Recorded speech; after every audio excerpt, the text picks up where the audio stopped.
पत्रकारांच्या निर्भीड बातम्यांमुळे समाज आणि प्रशासनाचे आरोग्य सुधारते. विश्वास पाटील. चंदगड ग्रामीण रुग्णालयात पत्रकारांच्या आरोग्य तपासणीचं आयोजन. पत्रकार परिषदेच्या वर्धापन दिनानिमित्त मान्यवरांचा विशेष सन्मान. चंदगड तालुक्यातील पत्रकारांच्या आरोग्य तपासणीसाठी ग्रामीण रुग्णालय चंदगड येथे मराठी पत्रकार परिषदेच्या 85व्या वर्धापन दिनाचं औचित्य साधून शिबिराचं आयोजन करण्यात आलं. या उपक्रमाचं उद्घाटन चंदगड पोलीस स्टेशनचे पोलीस निरीक्षक विश्वास पाटील यांच्या अध्यक्षतेखाली पार पडलं. कार्यक्रमाच्या सुरुवातीस आद्य पत्रकार बाळशास्त्री जांभेकर यांच्या प्रतिमेचं पूजन करण्यात आलं.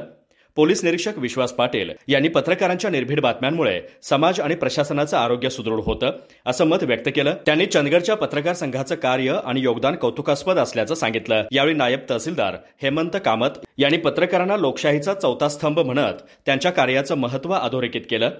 ग्रामीण रुग्णालयाचे वैद्यकीय अधिकारी डॉक्टर जोयब मकानदार, डॉक्टर सुनील हसुरे आणि डॉक्टर योगेश पवार यांनी पत्रकारांच्या आरोग्यासाठी शुभेच्छा दिल्या. कार्यक्रमादरम्यान चंदगड वनक्षेत्रपाल नंदकुमार भोसले, चंदगड एसटी आगार व्यवस्थापक सतीश पाटील, उद्योजक आणि आरोग्यविषयक मार्गदर्शक सुनील कानेकर, न्यायाधीश माननीय अग्रवाल आणि माननीय वामन जाधव, अभियंता इफ्तिकार मुल्ला यांनीही शुभेच्छा दिल्या.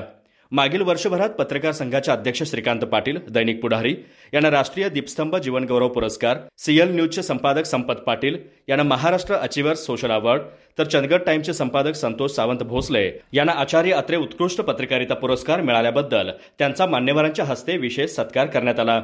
यावेळी पत्रकार संघाचे माजी अध्यक्ष नंदकुमार ढेरे, उदयकुमार देशपांडे, संजय केदारी पाटील, संजय मशनू पाटील, राहुल पाटील, सागर चौगुले, उत्तम पाटील, तातोबा गावडा आदी उपस्थित होते.